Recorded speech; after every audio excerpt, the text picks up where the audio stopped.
కూడా మీ పాలక మండలి వాళ్ళ గెలవడానికి కారకులు మీ కాలనీ వాసులు మాత్రమే. మీకు మనమేం కొనుక్కుంటా వచ్చింది కాదు, మన అమ్మనో మన నాన్నో ఇచ్చింది కాదు. ఈ శారదానగర్ కాలనీ వాసులు మీకు ఒక ఆశీర్వాదం ఇచ్చిండ్రు. ఈ కాలనీని మంచిగా చేయమని, చల్లగా చూడమని మాత్రమే ఇచ్చిండ్రు. సేమ్ మాది కూడా అంతే. ఇవాళ కార్పొరేటర్ ప్రేమేశ్వర్ రెడ్డి పార్టీ బీజేపీ కావచ్చు, నేను ఎంపీగా బీజేపీని కావచ్చు, కానీ మా అందరి బాధ్యత మీకు తెలుసు. అలా ఎట్లా కనపడతాం మేము? సరే మాలంటలం అంటేనేమో ఇంటింటి తిరిగేంత టైం ఉండేవాడు మీ దగ్గర రాం, అసలు బస్తీలకే రాం, కాలనీలకే రాం. ఎందుకంటే ఎంపీకి ఉన్న టైం తక్కువ ఉంటుంది, ఎక్కడో ఇట్లా ఓకే పర్సెప్షన్ మీదకి వెళ్తాం మేము. కానీ అదే కార్పొరేటర్ ప్రతి ఇంటికి వస్తాడు. ఇంటికి ఒకసారి కాదు, రెండు సార్లు వస్తాడు, మూడు సార్లు వస్తాడు. లిఫ్ట్ పని చేయకపోయినా అపార్ట్మెంట్ పై దాకా వస్తాడు, వచ్చి దండం పెట్టి పోతాడు.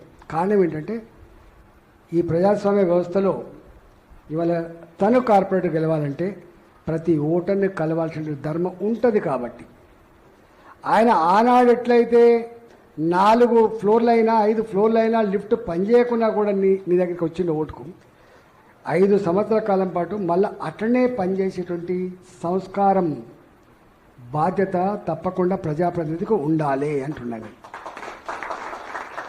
నాలాంటి నేను కొత్తగా ఎన్నికైనప్పుడు నేను 2008లో ఒకసారి రిజైన్ చేసే అవకాశం వచ్చింది. మా తెలంగాణ ఉద్యమం మళ్ళా కనుమరుగైపోతుంది, దీన్ని లేపాలని చెప్పి అనుకున్నప్పుడు మళ్ళీ ఒకసారి రిజైన్ చేసే అవకాశం వచ్చింది. మీకు ఇప్పుడు ఐడియా ఉంటే ఇప్పుడు చూడండి. ఆనాడు నేను ఒక గంటన్నర సేపు మాట్లాడుతున్నప్పుడు రాజశేఖర రెడ్డి గారు అటువైపు ఉండే.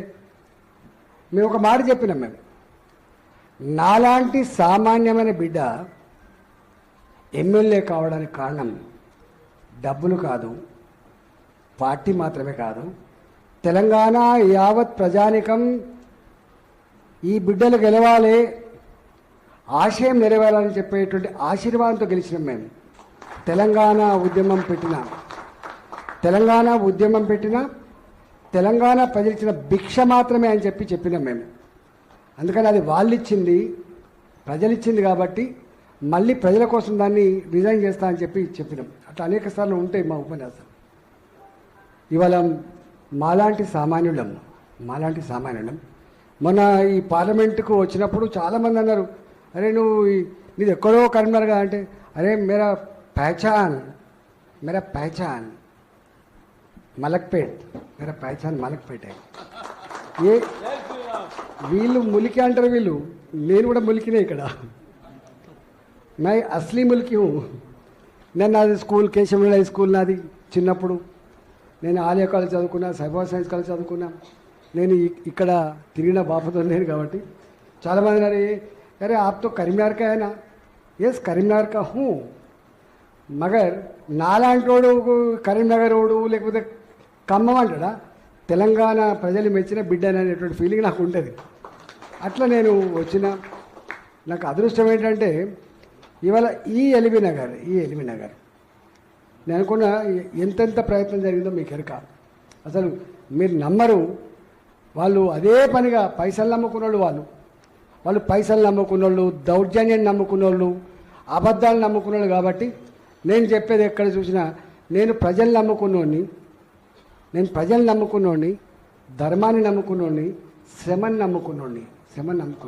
కాబట్టి నాలాంటి వాడిని తప్పకుండా ఆశీర్వదిస్తారనేటువంటి విశ్వాసం ఉందని చెప్పారు.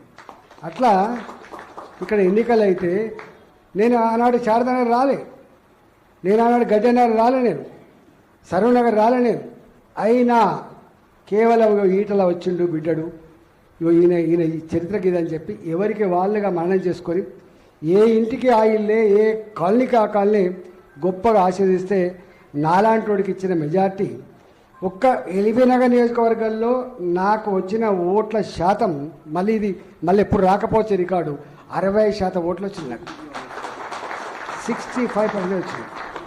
1,06,000 మెజార్టీ వచ్చింది ఒక్క ఎల్బీ నగర్లో. నేను ఎంత పని చేస్తే రుణం తీసుకోగలను? అందుకని నేను ఎప్పుడప్పుడు అనుకుంటా, ప్రజల కాళ్ళకు ముళ్ళుతే పన్నుతో పీకే హ్యూమిలిటీ ఉండాలి నాయకుడికి. గది నా రెస్పాన్సిబిలిటీ. నేను రెండో మాట కూడా చెప్తా, ఇప్పుడు ఎన్నికైన ప్రజాప్రతినిధి ఇగో ఈ బిడ్డ మా ఎంపీ అని చెప్పుకునేటువంటి గర్వపడే పద్ధతిలో నీ పని విధానం ఉండాలి, నీ సంస్కారం ఉండాలి, నీ నీ పద్ధతి ఉండాలి తప్ప మాటకు చేతకు పొంతం లేకుండదని చెప్పి కోరుకుంటా. నేను ఇవాళ ఈ 2 ఏళ్ళు అవుతుంది నేను నాకు తెలిసి నిరంతరంగా ఒక హైడ్రా రూపంలో పేదవాళ్ళ ఇల్లు కూలగొడుతున్నాడు. ఎవరు రాను కూలగొట్టదని చెప్పి ప్రశ్నించిన బిడ్డ మీ శక్తితో నేనే. ఇవాళ కూడా మీరు చూస్తున్నారు, ఏ హైడ్రా అయితే తెచ్చి ఇవాళ ప్రజల్ని భయభ్రాంతులకు గురి చేసి బ్లాక్మెయిలింగ్ చేసి ఎన్నెన్ని చేస్తున్నారో హైకోర్టు ఒక 50 సార్లు వాళ్ళకు మొట్టికాలేసింది. అయినా వాళ్ళకు సోయి లేదు, వాళ్ళ జ్ఞానం లేదు. That is different aspect. ఇవాళ ఇది ప్రజల కోసం పెట్టింది కాదు. ఇవాళ దీని వెనుక అనేక రకాలని చెప్పి మొట్టమొదటి కొట్టాలి నేనే. మీ పక్కకే ఉండే చైతన్యపురి, నేను చిన్నప్పుడు తిరిగిన ఏరియా అదంతా కూడా. నేను 77 to 79 ఉండే ఇక్కడ కాబట్టి నేను తిరిగిన ఏరియా కాబట్టి ఇవాళ ఒక మూసి నేనన్నా చాలామందికి ఏమైందంటే ఈ మధ్యకాలంలో ఈ సోషల్ మీడియా, ఈ పేపర్లు, ఈ టీవీలలో వేసేటువంటి వార్త నిజమనుకుంటారు.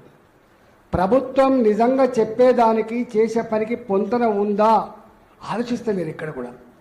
మూసి ప్రక్షాళన అన్నాడు, నేను కూడా అన్నాను. ఎందుకంటే ఈ ప్రాంతం దిల్సుఖ్నగర్ ప్రాంతం చిన్నప్పుడు కూడా 4 దోమలు నోట్లోకి పోతుండే ఒక గట్లాడి ప్రాంతం ఇది. మేము చిన్నప్పుడు మాకు తెలుసు కాబట్టి మేము అన్నం తింటున్నప్పుడు 4 దోమలు కూడా లోపలికి పోయేది. ఒక గంత భయంకరమైన దోమలు ఉండేటువంటి ఏరియా ఇది.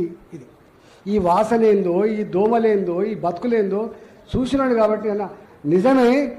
ఈ మూసీ నది మా పిల్లలు ఈత కొట్టే గొప్ప మూసీ నది కావాలని చెప్పి నేను కూడా కోరుకున్నాను. కొబ్బరి నీళ్ళు లాంటి పాలు పారాలని చెప్పి పారించండి అని చెప్పి నేను కూడా కోరుకున్నాను. కానీ మూసీ ప్రక్షాళన నీడలో ఇవాళ నా అటుపక్కకు ఉప్పల్ రామంతపూర్, ఇటు పక్కకు నా చైతన్యపూరి 500 మీటర్లు 600 మీటర్లు ఇవాళ పెద్ద పెద్ద భవనాలన్నిటి కూడా కూల్చివేసి ఆ ప్రాంతంలో మల్టీనేషనల్ కంపెనీలకు ఇచ్చి ఇవాళ డబ్బులు దండుకునే ప్రయత్నం చేసిన నాడు మూసీ ప్రక్షాళన చేయండి, కానీ మా ఇల్లు కూలగొట్టి చేయొద్దని చెప్పి కొట్లాడింది నేనే. ఇవాళ అట్లా అనేకం ఉన్నాయి. ఇవాళ నేను ఈ 2 సంవత్సరాలు ఉత్తకే ఉండలేను. అవకాశం దొరికినప్పుడల్లా మీసులు తిరుగుతున్న అవకాశం వచ్చినప్పుడల్లా పార్లమెంట్ కూడా ప్రస్తావించే ప్రయత్నం చేస్తున్నాను. అంటే ఎంపీ ఇంపాక్ట్ అంతకంటే ఎక్కువ ఉండదు. ఇవాళ నేను మీకు హామీ ఇచ్చిపోతున్న లక్ష్మణ గారు, ఏ సమస్య ఉన్నా నాట్ పాసిబుల్ అనేది మా డిక్షనరీలో లేదు, గుర్తుపెట్టుకోండి.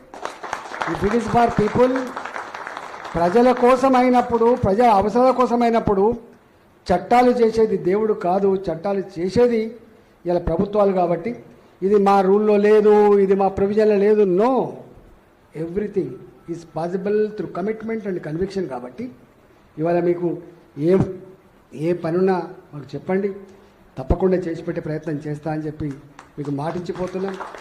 మళ్ళీ మీకు ఒక మాట చెప్పిపోతున్నా, యు ఆర్ ఫర్ ఆల్. ఓట్లేసిన వాళ్ళకే నువ్వు పాలక మండలి కాదు సుమా, అందరికీ పాలక మండలి, అందరినీ మంచిగా అంటే కలిసిమెలిసి ఉండే కల్చర్ కావాలి. ఇవాళ రేపు ఎవడు మనోడో తెలుతున్నాడు, ఎవడు మందోడో తెలుస్తుంది. కలియుగం ఇది.